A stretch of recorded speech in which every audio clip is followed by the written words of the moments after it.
Good morning and welcome to Deep Dives with New Perspectives. Welcome, Merrylin. How are you today? Oh, I'm pretty well. How are you, Michael? Oh, just kind of like, I don't know. I was struck today when I looked at the sky and the planets in the chart and saw that it's just like such a like almost a quadrant focus of energies from the planets, Mars and Sagittarius to Uranus and Taurus, and if it wasn't for those two, then it'd be even a tighter, almost like, just like three signs worth of focus. And like you said before we started, it's existential. As far as the human race goes, yes. And perhaps other creatures. I'm not sure. My cats seem to be happy as long as they get the kind of food and treats they want. They're I not was reading a New York Times article today talking about the amount of trauma that children are experiencing now, the high rates of attempted and successful suicides amongst teens, with a higher success rate actually amongst the females, which is really unusual. Usually it's males who are able to do it more, but we're talking about teenage kids. right. I saw that same article, and it's no wonder because their socialization process is pretty much aborted as with COVID, and here we are entering almost the third year. I mean, if you think 2020, for some of the year, it was the whole, other continents were experiencing it. We didn't acknowledge it here until the spring, so 3/4 of 2020. So, well, yeah, just as well be through, going into the third year. And so life as we know, thank God for the internet, thank God for what we're doing here on Zoom.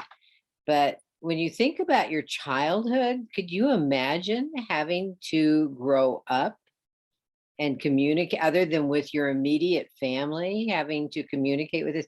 I mean, there is a point at which, especially, pretty much when children start schooling, except one of the things I've noticed, Rudolf Steiner used to say that kids shouldn't, well, he didn't say it this way, but he pretty much promoted that children shouldn't start their schooling till they're around 7, at least not learning how to read, because part of the socialization process began with the family. But what I've noticed over the last, I'd say at least 20 years, is that the socialization process happened for many children at 2-3 years of age because they were put in childcare centers. And so a lot of what was going on there was socializing with members of humanity other than their own Clan. offspring. And these are and these children that the New York Times was addressing had that, probably many of them had that same experience. Even if their parents couldn't afford to put them in a childcare center, there are some communities, not a majority yet, but some communities who have offered that. I know that here in New Mexico, we're heading towards offering support to families to have their children in some kind of socialization process, as toddlers. Um, so when they can't have that, there's this shock going on to their system, total shock. It's funny when we talk about it, it's because the other thing we have to understand is that children also are very impressionable. They're like energetic sponges. They pick up on everything. So, the collective is angry, the collective is upset, it's pent up, it's and so the children are picking up on this energy and look at, how they're reacting to it. So how do we create, a safer environment for them? And as we're talking about, I realize, what we're talking about is cancer, right? The sign of cancer, the nurturing, the care for the self and the family and how it working with the clan and then working with others, which is being afflicted right now or affected by Pluto being in Capricorn still.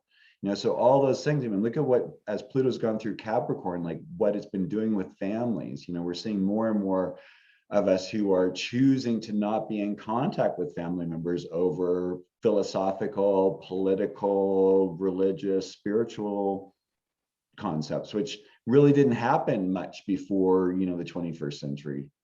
Well, yeah, and the sign of Cancer, Capricorn, is really basically all about truth. And even though Capricorn is a social sign, each of us has our own sense of truth. And I'm thinking of like Catcher in the Rye. Did you ever read that book years ago? And how was it his name Holden kind of dropped out because he just found a lot of phoniness. I mean, he was a teenager and couldn't relate. He thought, you know, that basically it was pretty much saying there was a lot about the system that's phony. And isn't that what we're facing? Isn't that what we're facing today?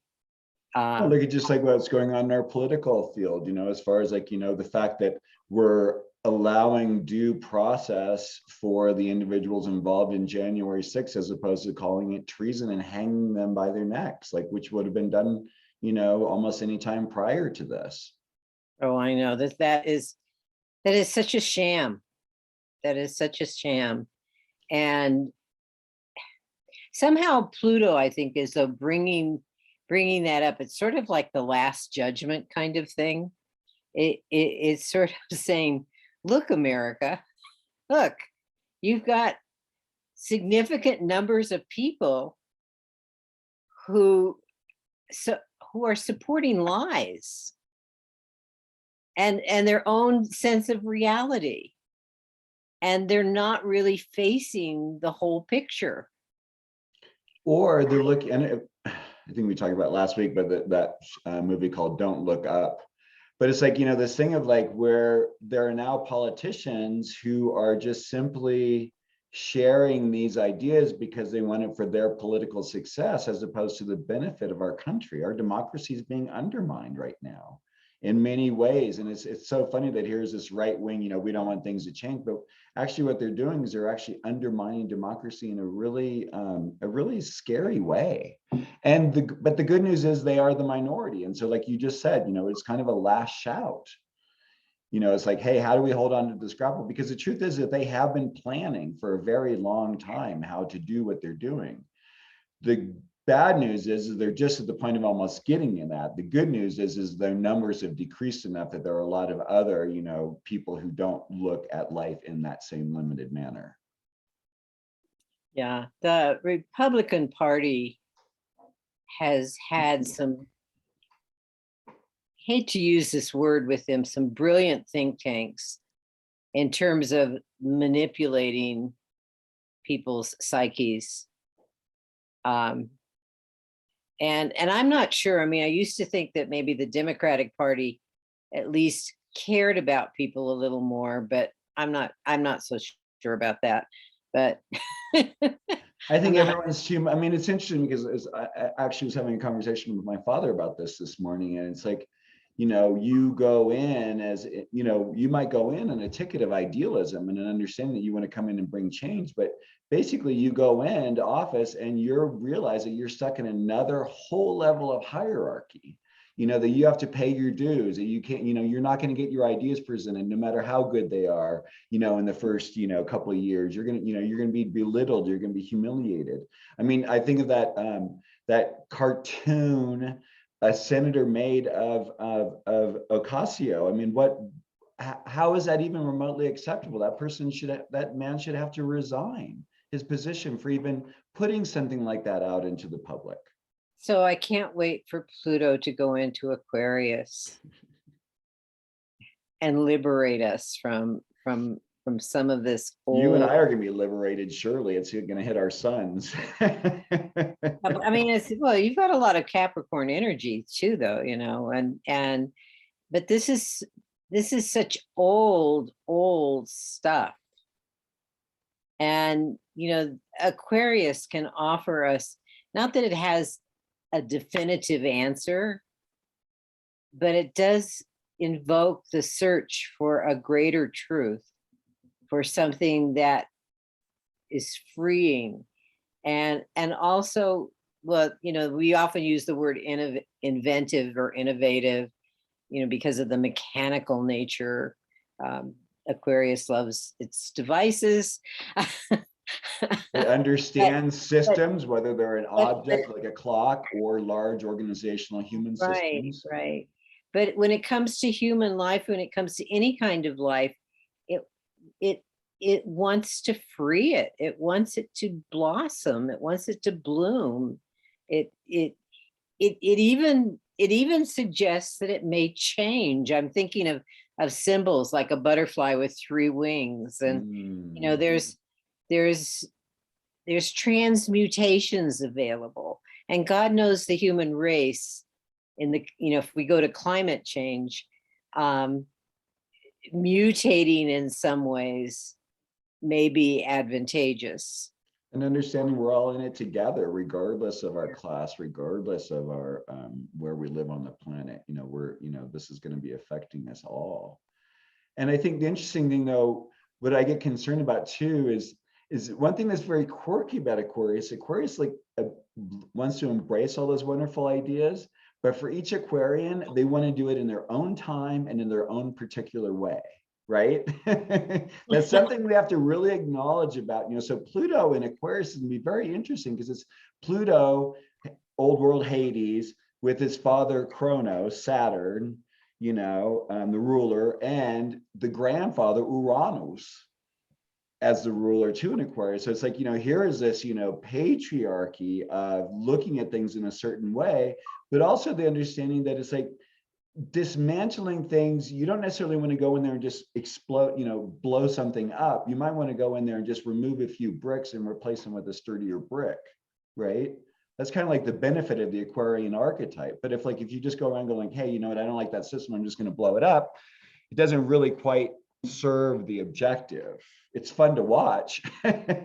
You bringing up these gods who relate to the sign of Aquarius, and I think of Uranus, who was seeking an ideal in terms of offspring, and yet it took his castration to produce that ideal, which was Venus.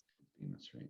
And interestingly enough, Venus is in Capricorn right now, and this coming weekend she's going to conjoin with the Sun in her retrograde cycle to start a new cycle. And the thing about this new cycle is that it has a lot to do with our stepping up in these conditions that are so unfamiliar to us, to most of us. And, in some ways, we're like children ourselves, not just the children we were talking about earlier, who have to take on a responsibility to do things that we haven't been socialized to do, that we haven't learned to do, but that aren't easy. And yet we're stepping. This cycle of Venus and the Sun, which is a 580-day cycle, this is the beginning theme of it. That somehow or other, our love of beauty, our love of other people, universal love, you could call it, is being asked to stretch and grow and be responsible. And that's going to take a lot of creative energy. Venus, the inner planets, it's funny because, if you think about the moon, of course, and then Mercury and Venus, they play huge roles in our creative process. So, with Neptune and its own sign, and Jupiter there as well, this is like the dream state, the visionary state. If ever there was a time to, set intentions when you go into a meditative state to find answers, or go into the dream state at night, this would be what, I hadn't even thought about this before, but it's just popping in my head. Like, what if we set intentions that have to do with, what can I do to create a better world at this time? Not only for myself, but for others as well. Right. Yeah, it's very interesting because I had some friends over this weekend for New Year's, and one of them's getting ready to retire, and he and his partner are going to just go and travel and have fun. And I was like, wow, I wonder what it would feel like not to feel the push for being of service. It's like I'm so in the water of that. And, my Mars, my midheaven, my Uranus, my Pluto, all in Virgo, opposing Chiron and Saturn down in Pisces. It's all this service. Like, what would it be like to, what is it like to be in service to ourselves, like what you were just saying, but also in a way that also takes care of others. When I'm thinking of Jupiter and Neptune, I've been thinking lately of like invoking grace. How to invoke more grace into the moment, into our lives, how to choose something in a different way. Because I think that's, it's a different form now with Uranus and Taurus. Mm. Thinking outside the Well, box. I went all over the place you there, bring the sorry. idea of retirement and not having to do any service. Here's my line on retirement. It was a 20th century invention and it's overrated. But I mean, we're having people who are in their 20s basically doing that, who are basically saying, hey, I don't want to necessarily buy into this idea of having a career, and I want to go out and explore the world. Well, I read a little bit about that and actually thought about that as I was looking at all this Capricorn stuff going on. And I thought that, and I mentioned this earlier, that Capricorn is a lot about truth. And the one person's take on it that I did read, I mean, I've heard, snippets here and there, but I did read one. I really got that person was beginning a journey into truth about himself. Right. And to me, I mean, when I heard you say that, and I don't think that you might not have intended that. What I heard was, oh, people just saying, I'm going to just go out there and have fun and, the hell with everything. That's kind of what I'm kind of, yeah. But that isn't the interpretation I got. It was sort of like, we have, one of the things that climate change, I think, is bringing up is we can't continue to live the way we've been living here on this planet. And I think that behind whatever people are saying about not dropping out of work or something, I think it comes from a deeper place. They may not be aware of it, but I think it's a deeper place of who am I? Right. What am I doing here? Why am I here? Is there any purpose to being here? These are questions that we astrologers look for answers to all the time. And with Mars and Sagittarius right now, it's a really great time to be asking those questions. What is your truth? What is our truth? What is my desire? What do I want to pursue in life? So it would be if I were a journalist, this would be, and I'm just putting that out there, hope maybe some journalists are already onto it, is to track these people, to start a whole tracking of, this could be a book 10 years from now if we're still publishing books. Who knows? No, I mean, people who dropped out in the 2020s, and what did they discover about themselves and where are they now? This would be interesting. And is it any really different than the beatniks of the 60s? Right. On a metaphoric level, probably. Or the bohemians of the teens and the 90s. It's like there's always been like this percentages, so it's like, and there's always been this thing about, that, oh my God, the world is going to end. So it's like, how do we find a way in the midst of, I mean, there's just so much information coming at us. There's so much growth, who am I? How do we hold that space within ourselves as well as becoming who we need to become in relationship to all? I think that, yeah, like you said, the Pluto and Aquarius is going to really show us. Some of those hippies and beatniks gave us really great wisdom. Yes. Not all, but I mean, some of us live lives in the background, but that doesn't mean that greatness isn't happening inside. Jack Kerouac is a maverick, and he definitely was, following his own. And I think I think Jupiter and Sagittarius or something like that on one of his angles. And so, you know, sometimes we just really have to find our truth and our path. And I think that's what it is. It brings in whatever it is it's supposed to be there in our lives. I think Lily wants to tell us something. She says, okay, Dad, that's enough blabbing. So what do you recommend for people in these times? What do I recommend?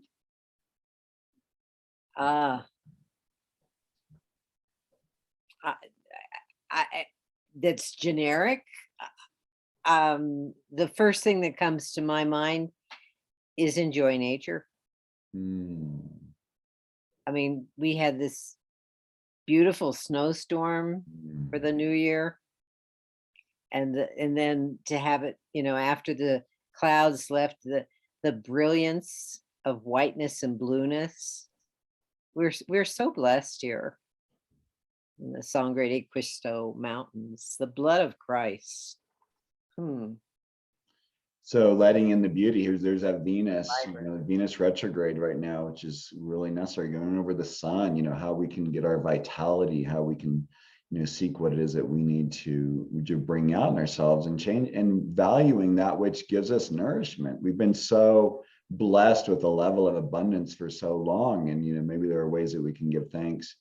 Regardless of what's going on in our lives, there's still things we can be thankful for. I know sometimes when I've had very hard times, sometimes I'll just say, wow, you know what, I have food in my house right now. I have, you know, I have hot running water. I have a roof over my head, you know, whatever those minimal things are, getting, you know, saying like, oh, you know, I've got my family, I've got, you know, kids, I've got whatever it is that gives you your love, that gives you, you know, your strength, and finding what that is. And also, like you said, reevaluating that. I think we're going to be finding, you know, whatever our true inner selves are, you know, why we're really here is in the process of really showing itself as things get more and more challenging, and as our society breaks down a bit, because that's, I think, inevitably, I think that's where it has to go in order to rebuild itself. You know, this Venus star point is one that I was born under, except when it was doing it in Aquarius. And now it's gone in, several sessions back, has gone into Capricorn. And what I've noticed looking back over my life at this, you know, as Venus did this in this particular area of the chart, Aquarius, Capricorn now, is for me that, and this goes back to what I said about Capricorn's search for meaning. It has been a forerunner of major shifts in my life. You know, I mean, and I imagine one could do that with any of the star points. There's 5 of them. You know, she forms a pentagram in her retrograde cycles. I have the natal Venus here, so I understand. I mean, it's like one of those things where sometimes, and you know, maybe it's partly because you and I have also balsamic sun moons, but I think there's a way in which we have become used to finding and learning that how we perceive things aren't necessarily all that is. You and said allowing a balsamic sun moon? I'm sorry? You said you have balsamic third quarter, sorry. Third quarter, you know, thank you for clarifying, you know, correcting that, because it's like showing us that there's something, you know, I think it helps bring in, it requires a level of flexibility. And I think that's what's really going to be needed during these times. You know, how can we be flexible? How can we, be in relationship with our inner landscape and the outer relationships that are going on, as well as what society is feeding back to us at the same time? You know, how do we like create some sort of a balance? I think Venus and Capricorn is like, you know, our values of how we hold hierarchy, right? How we hold society is clearly under the process of reclamation and rejuvenation, going back over Pluto, now on the sun. Right. So, you know, it just flashed in something you said that brought me back to where we started in terms of children these days, and where they're at in the socialization process, and the number of suicides among children that is skyrocketing, it seems, unfortunately. What does Capricorn, what does structure, what, it's sort of, you wonder, I used to be a teacher, and I know many of my colleagues in that field who are retired we've pretty much been thankful that we're not there today, because we recognize how difficult it is, how difficult on many levels, that and how under Capricorn ruled by Saturn is one of the teachers. There's different kinds of teachers, but Saturn is the institutional teacher.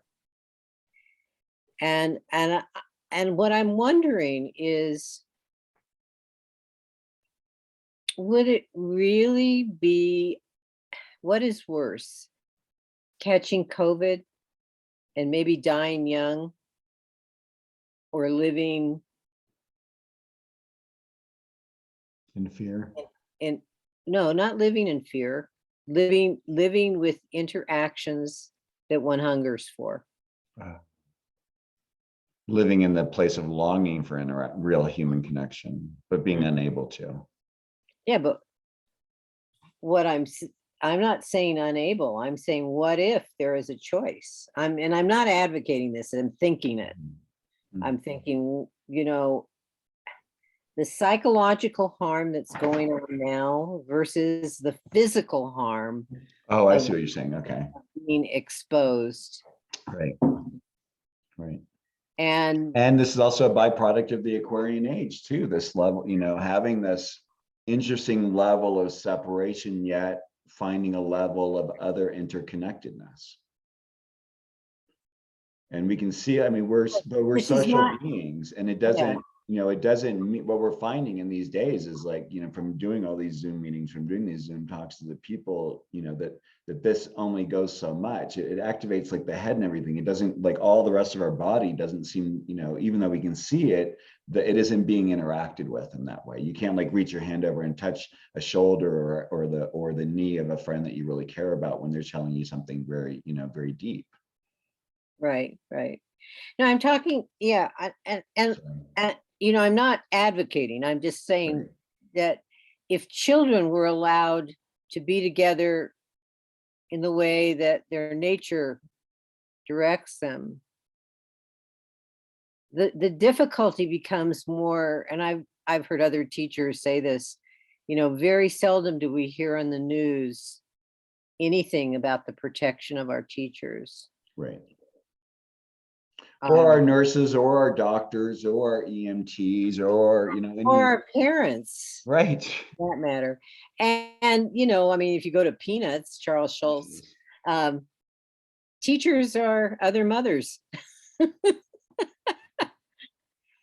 and so I'm just, it's sort of like, it's almost unthinkable what I'm saying in terms of putting it out there, but it's a hard question to even put out there. But I think that we have to look at all the options. And and somebody has to make the decisions. And there's a cost either way. Yeah, there is. There's a significant There's cost danger in either direction. Yeah, There's dangerous, exactly, right. This is not. Right. This is not a case of optimal circumstances. I'm not envious of anyone who has children right now or who's pregnant or anything. These are all just really very, very challenging considerations that are over and above what we all have to consider just solely for ourselves. Mm-hmm. It's a lot to hold. Okay. In saying all of that, what flashes in my mind now are medieval times when children pretty much hung around their families. There weren't schools that you could send them to. There weren't, daycare, childcare kinds of situations. No, they were put to work at an early age because you needed help to survive. You needed back in the day, I know like a lot of my, family who were farmers and dairy people, they needed a lot of individuals to do the work, and your family is a lot cheaper than hiring people.